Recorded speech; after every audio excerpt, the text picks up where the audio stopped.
Roll Tide, everybody, and we're live. Yeah, you might recognize me from the next round. But now we're on Cover Crimson, and we're going to talk about Bama getting to the Elite Eight, the Alabama football practice going on, and some of the guys that are standing out and more. That's Clint Lamb. I'm Mick Gillispie. Like, subscribe, thumbs up, brought to you by mybookie.ag. And here is the open that you've been waiting for. Let's go.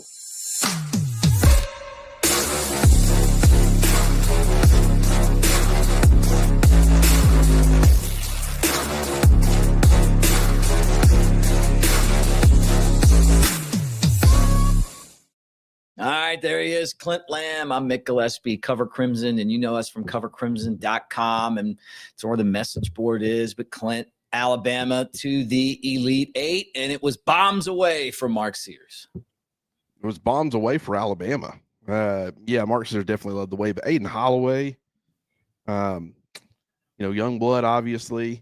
That was if you're an Alabama fan, that was as fun as basketball gets. No, it was beautiful.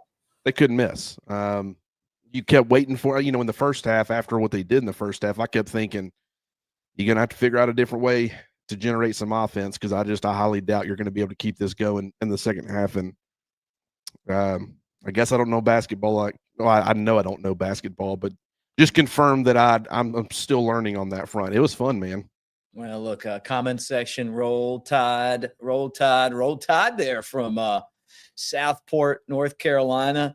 Yep, Bama's going to be playing Duke. They're from the state of North Carolina up next. And this Elite Eight matchup, if Bama beats Duke, it's the number one seed Duke.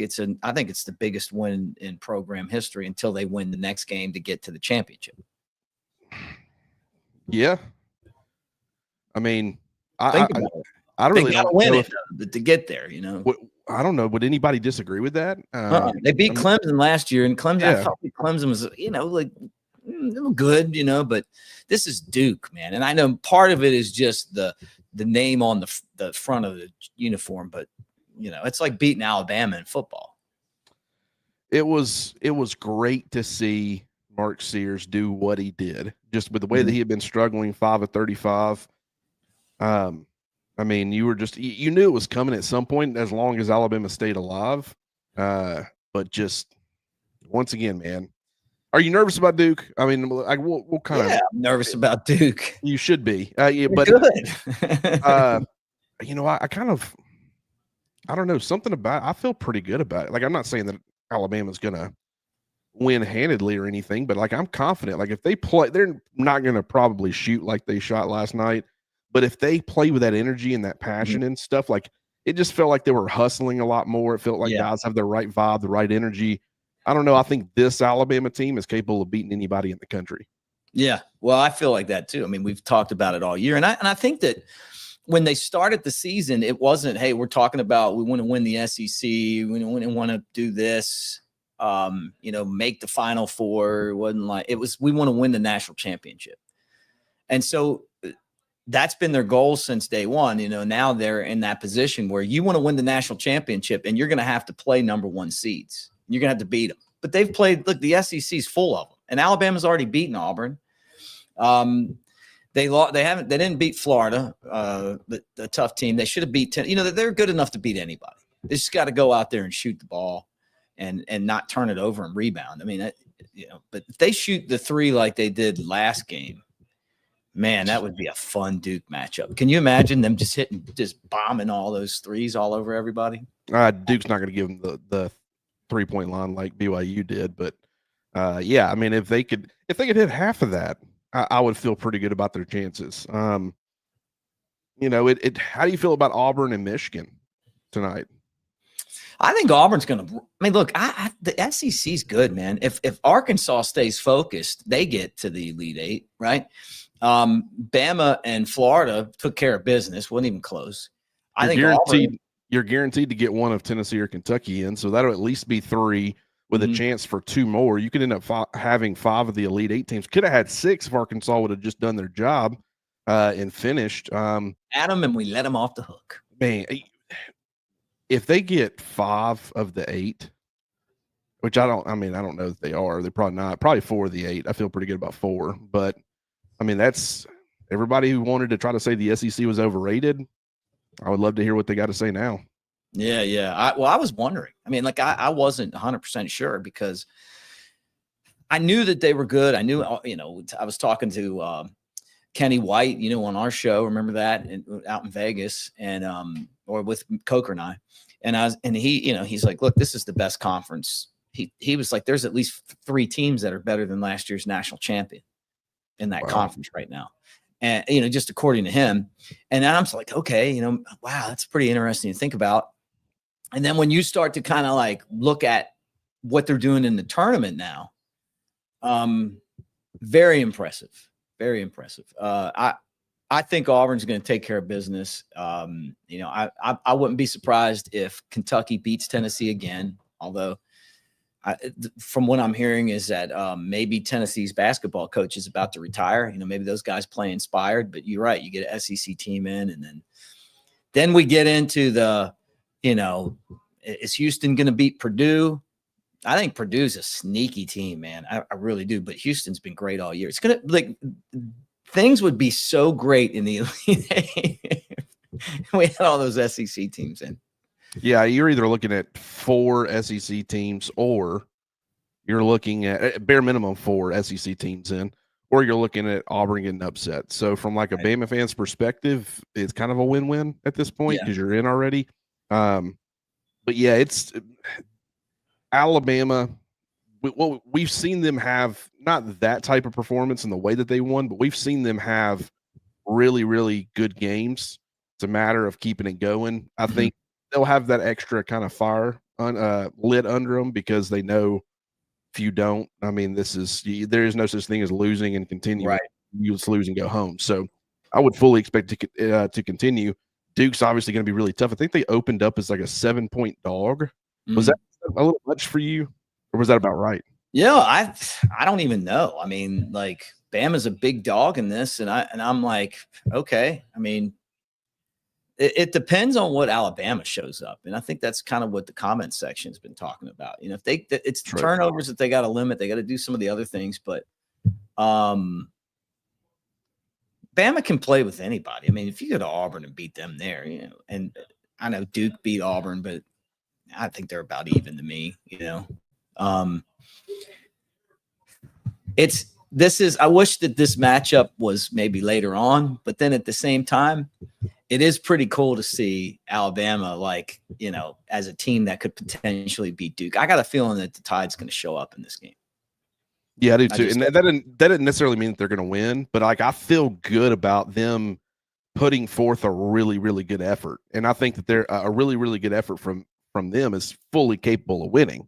So, I mean, it's like, I feel good about their chances. It just, this time of year is so much fun, man. You've got spring ball to talk about with scrimmages. You've got the NFL draft coming up in a month. You've got Alabama pressing for potentially its second Final Four appearance in the last 2 years. I mean, back-to-back Elite Eights. I mean, this is a special time to be an Alabama fan for sure.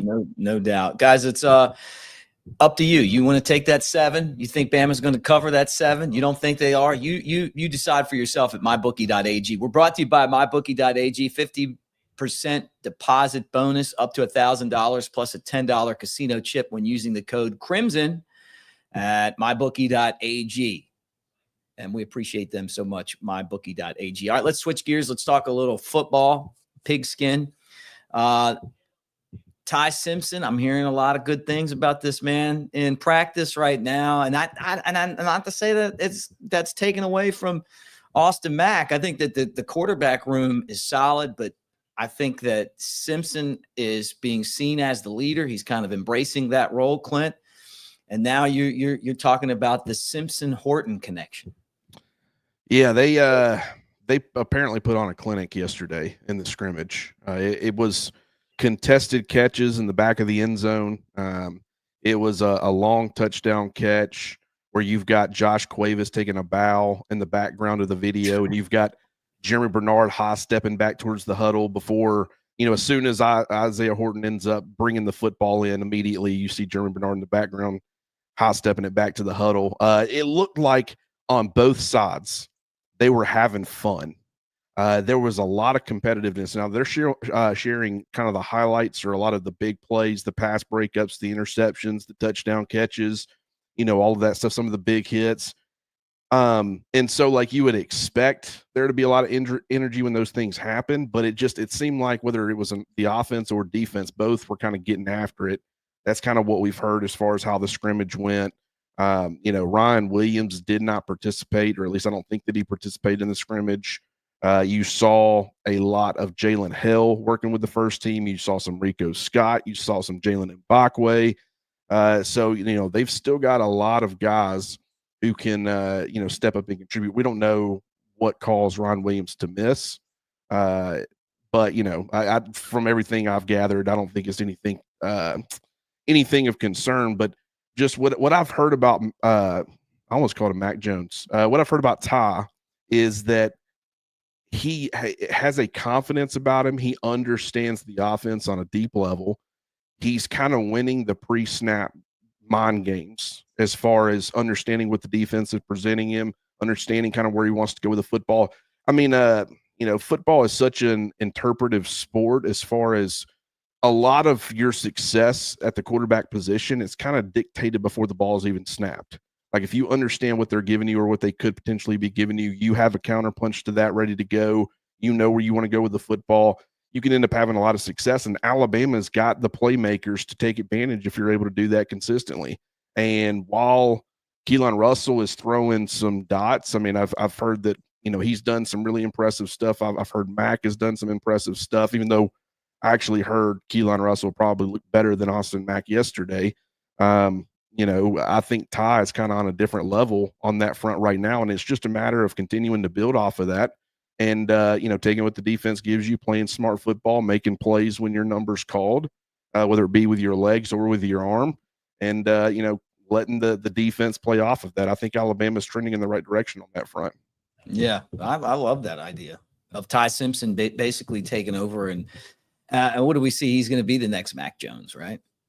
Jim just said that, and you did as well.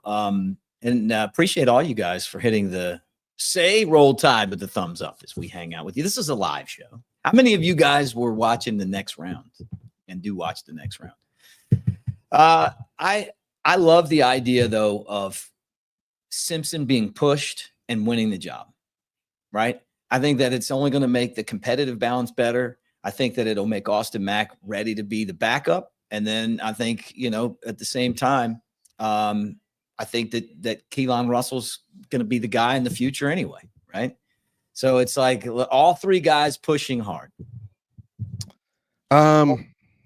I really don't understand this comment.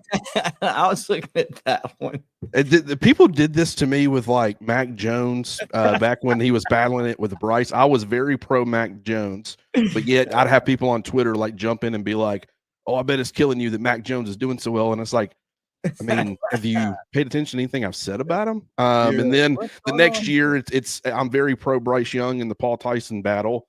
And, Bryce is doing good things. And then people were assuming because I was pro Mac Jones, that also meant I was going to be pro Paul Tyson. And so that's where they thought I stood on it. I deal with this all the time. I mean, maybe he's kidding. But I've been very pro Ty Simpson. I love all these quarterbacks. I've bragged on all of them. They all deserve praise.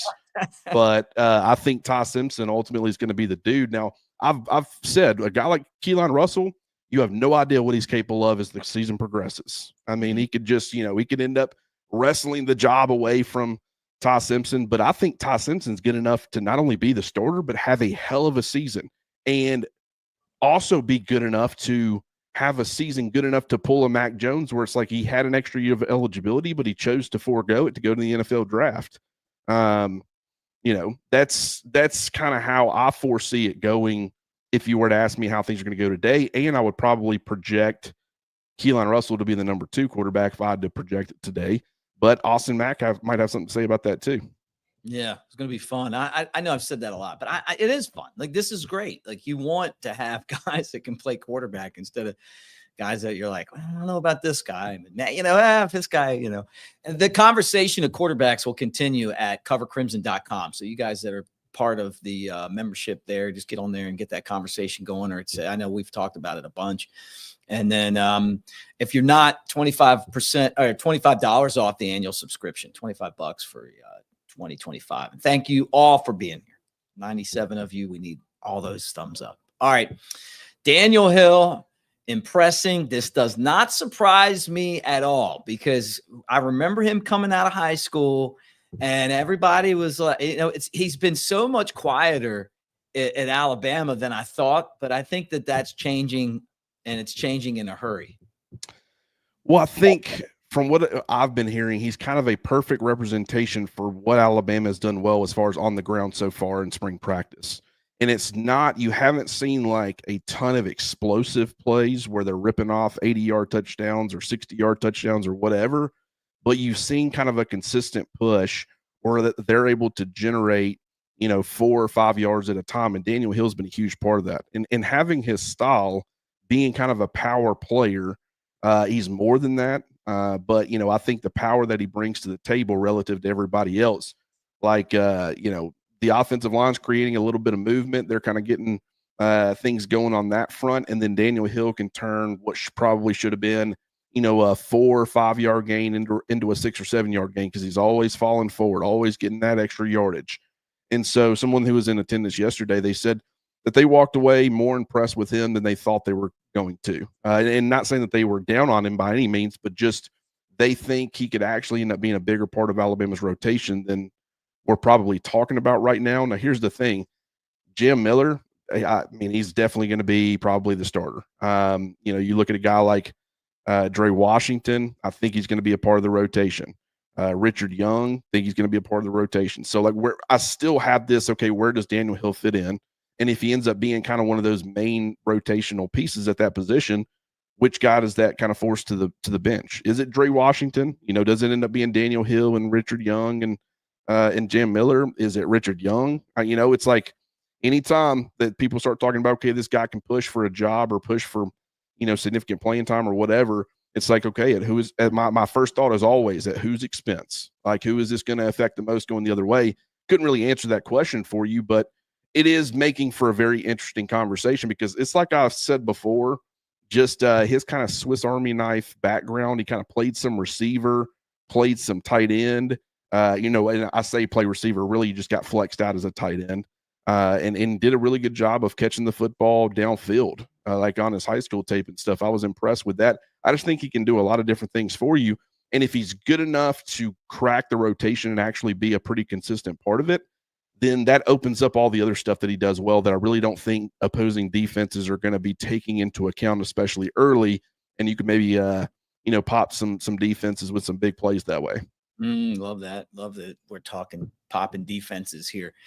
50% off deposit bonus up to $1,000 plus a $10 casino chip when using the code Crimson at mybookie.ag. What do you got, Alabama? Somebody got in the comment section a couple shows ago. They were like, when you were out in Vegas, did you do the take Bama in the over at 8.5 wins? And I couldn't find 8.5 wins. So it was like, what'd you find it at? It was like 9, but like some of them, the See, best they're coming around. They're coming around. 8.5, but I would take 8.5. I mean, all day. Yeah. I mean, I think, they went 9-3 this past season. Do we think they're going to be worse than they were this past season? Because there's no part of me. You're talking about adding Ryan Grubb and solidifying your play calling, and you're talking about maybe having a quarterback that better fits the system, and you're talking about year 2 under Kane Womack and just the comfort level as far as running his defense, and you're talking about improving the receiving core and just kind of having the right pieces on that front. And we think they're going to take a step back in the regular season. Like I just schedule's not easy, but I mean I would think 9-3 once again. And that was, I was right this past season when I said it. It was, and I kind of a lot of times I feel this way. It's like 9-3 is the floor. 10-2 feels like the sweet spot. 11-1 feels kind of like the ceiling. I do think they're probably going to drop a game somewhere, but I think 10-2 is kind of that right spot for me right now based off of schedule. And I mean, why would I go them dropping an extra 2 games? Maybe they finish on the low end of that and drop an extra game that I'm thinking, but 2, I mean, this is based off a regular season. So, if you can get it at 8.5, I'd hammer that all day. Oh, yeah. You love hammering the offensive line talk. And I like listening to it. And you got some more insight on this. This is like the biggest puzzle piece of the entire team to me. Yeah, it is. And we've kind of wondered who was going to be playing left tackle with the first team in this type of setting. And it was Olasalinen for the most part. Now they're rotating some other guys in. The rest of the offensive line, Gino Vandermark at left guard. For the most part, obviously there was rotation, but as far as like the first team offensive line, it was those two guys. And so, I don't really know what that means. Arkell Nugum, he's a transfer. He's still kind of getting up to speed. Jackson Lloyd's a true freshman. It's like with Olas being kind of a veteran guy, it's like letting him run and get those reps. And I think it's pretty important for him to be getting those reps because if they don't add anybody out of the transfer portal, they do need to have like that emergency option who has seen or taken snaps at tackle, maybe even a couple of guys that if things start to happen, you can kind of kick one of those players out and at least help out, I guess. And Alinen makes a lot of sense. Heard his play was kind of up and down. He's a guy who's played on the interior a lot throughout his career. He's seen a lot of time on the right side at right tackle, but left tackle is kind of foreign to him. So I'm not overly shocked. This is a good defensive front too. And it runs deep. We've talked about the depth. And so even though it's like sometimes it's first team going against second team or even third team, it's like third team right now is Keon Keeley. It's players like that. It's Kelby Collins potentially or Jordan Renaud. And so, that's still really effective, good players that he's going against out there on the edge. So, the offensive line, like I said, overall yesterday, I've heard that they did a pretty good job as far as the pass protection overall. Good. There were some leakage spots, obviously, which you've got Caden Proctor, who's an all SEC caliber player who's going to be coming back, should have that spot obviously locked up. So you wouldn't expect those leakage spots come the fall, but just from the other four guys, I heard they played pretty well. And I heard that, as far as generating the consistent push in the run game, which was a major question mark or problem for Alabama last year, seems like they're moving in the right direction on that front. Good. Because we need that offensive line to lead us to the title this year. And when Alabama has the best offensive line in the country, they have a national championship at the end of the season. Yeah. And one of the things I did want to bring up, they did post all those like highlight clips from the scrimmage, like I said, with the touchdowns and the pass breakups and the interceptions and all that. And what do? I Nancy drew it. So I've kind of been working my way through. One of the clips is Jalen Hill going up to win a 50-50 ball. He's got the ability to kind of climb the ladder and get up there and win some of those contested catch situations. Red Morgan was the one in coverage on the play. I did want to point out on one play, I noticed, let's see, I've got it written down somewhere. So yeah, you had Zay Mincy on the field, along with Ivan Taylor, along with Dejon Lee, along with Deshaun Jones. And so like what that will tell you is, okay, it's like Deshaun Jones has been playing Husky. Ivan Taylor's been playing both Husky and safety. Dejon Lee's been playing perimeter corners. Zay Mincy's been doing some versatile stuff. There was on multiple occasions, the players who were on the field, the other players kind of told me that Red Morgan is in fact playing a lot of perimeter cornerback right now. I don't know if that will continue once you get Chuck McDonald on campus and you get Damani Jackson back from injury. Like that should help. I think they're kind of short on numbers right now. And Red Morgan, from what I've heard, he's doing pretty well out there. Like he's surviving. Got a little Malachi Moore in him in that sense, where he kind of do the safety, Husky, and perimeter cornerback kind of thing. But I think ideally he's going to be playing safety or he's going to be playing Husky. So, that's something that I wanted to point out is when you see that stuff and you see the other guys, a bunch of other Huskies or safety types, it's like, okay, the fact that Red Morgan's on the field right now tells me he has to be playing perimeter corner. And I saw that on multiple occasions. Something else I noticed from those practice clips, and it could just be a coincidence, but Dejon Lee is getting a lot of run with the first team defense. A lot. Now, granted, like I said, Xavier Brown's going to be a starter. Damani Jackson's currently out with an injury. So you're seeing Cam Calhoun, you're seeing Dejon Lee. In those practice clips and stuff, you saw a lot more Dejon Lee running with the first team than you did Cam Calhoun, who was seen multiple times with the second team. So Dejon Lee, I'm not saying he's going to overtake Cam Calhoun for cornerback 3, but he does feel like a guy who is going to be a massive part of Alabama's plans in 2025. And even though Isaiah Horton had a phenomenal catch in the back of the end zone where he climbed the ladder, showed his length and did all that stuff, came down with a really tough contested catch where Dijon Lee was in coverage. Dijon Lee was battling with it, man, all the way through the catch. It's just sometimes great players make great plays, and that's exactly what I saw in that clip. But Dijon Lee, from everything that we've heard and the limited that we've seen, that guy's battling his ass off right now, and the coaching staff is taking notice. Love to hear that. What you got going on covercrimson.com, Clint? Obviously continuing the conversations on the basketball front. I'm going to be posting, I've took like a ton of notes of breaking down all those videos and everything. And, it's a lot harder to just kind of read through and know what I want to say or cover, but I'm going to be putting all of that, everything that I do along with the video over at Cover Crimson. And you can kind of see some really interesting stuff as far as who's in the background, who's kind of running with who, what it could potentially mean. Justin Hill did a really good job in a clip. You can clearly tell that he's dropping into the flats. He's covering a tight end out there. He pulls in an interception. You just saw the fluidity, the ball skills. Like, this guy is so capable of playing out in space. He's super capable of, dropping into coverage, lining up on the ball, lining up off the ball. This cat's going to be a hell of a player for Alabama. We continue to hear really good things about him. But all this stuff I'm going to be talking about over at covercrimson.com. All right, I'll be on there too. Talking about what great beverages to enjoy watching Bama beat Duke. What do you guys think about that? You think Bama beats Duke? I think Bama beats Duke. I believe. Awesome, man. Can you imagine that? Beating Duke in basketball to go to the Final Four? We couldn't even make the tournament before Nate Oates. You ain't going to be able to tell Bama fans nothing if that happens. God, that would be so cool. It'd be the biggest win in school history for basketball, and then they got a chance to just keep on adding on to that. What momentum you'd have from that win. Oh, I mean, just what they've done. I mean, back-to-back Final Fours. I mean, you're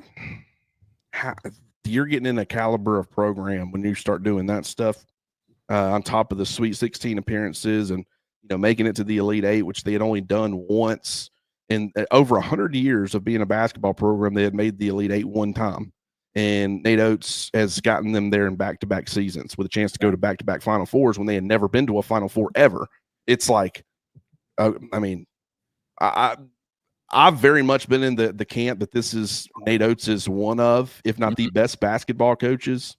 I really hope other people start to come around on. I mean, everybody agrees that he's certainly up there, but it's like, I mean, Clay Travis talking about Bruce Pearl being ahead of him. It's like, from what we've seen, I don't see how you reach that conclusion other than the fact that Bruce Pearl did it at, a lot of similar stuff at Tennessee. To me, when you start comparing the numbers and everything, I don't think it's particularly close. And that's, granted, if Bruce gets Auburn to the Final Four and Alabama falls short, that's got to be taken into consideration. That's another data point. But I think right now, when you start stacking numbers, I think it leads pretty heavily Nate Oates. I mean, and regardless of who else is out there in college basketball, Nate Oates is in that conversation for sure.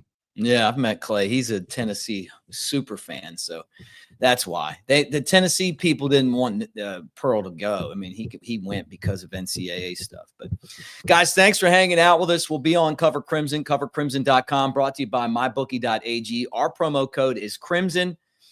Look for Elephant in the Room to come out really soon as well. And Coker wants to talk basketball. And then we'll be back tomorrow. Roll Tide, everybody.